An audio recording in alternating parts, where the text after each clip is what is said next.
Do you know a lot of people when they pray, what do they usually do? God, do this for me. God, do that for me, right? Every time they pray, it's all about them, right? But do you think God doesn't know what you need? If you don't think God knows, are you in separation or are you in connection? Right? And when you say ask and you shall receive, it's ask to be a divine channel. You are perfect. You know that? Do you know how special you are? You are the perfect instrument, the perfect channel to fully manifest love, to fully manifest spirit. And all it needs from you is your cooperation to get out of the way. Which means to take all your limited beliefs, all your false identities. Do you know anybody who likes their story? Right? They love their story. They can't wait to tell you their story, why they are the way they are. Right? This person did this to me, and this person did that to me, and that's why I'm like this, and that's why I do these things. Well, how's it working for you? Right? Are you ready to lose those limitations? Are you ready to lose your story and take your identity back in God? When you resist life, what are you doing?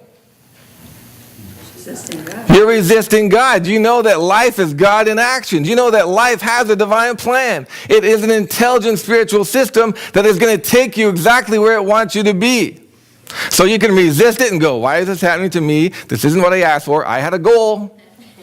And life is not cooperating because maybe my goal is not in alignment with where life wants me to be. And we know that life is going to get our attention. You know, I was fortunate enough to have brain surgery at 18, given 15 months to live. That's a great attention getter. All right? And some people say, oh my God, that was terrible. I'm like, no, it's the best thing that ever happened to me. It got my attention. And then I was like, you ever hear the story of the Himalayan musk deer? Anyone ever hear about that? And it's around the male musk deers in the high Himalayas, around a certain time of year, when they get to a certain age, they emit a musk odor. And they're not sure where the odor's coming from. So they're sniffing around all over the forest, looking for the source of this odor that follows them wherever they go. And they're known to get a little restless because wherever they go, they're just this close. And do you know that the musk deer is very famous for getting so frustrated that it actually jumps off a cliff to try to get away from this odor that follows them wherever they go? I know how that feels.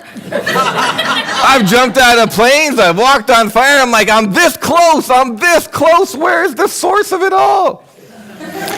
Until we finally begin to take our nature back, to understand that we are. And then we have to learn to live the life and to learn to understand what that means. That means to give our love. That means wherever we go, we see God.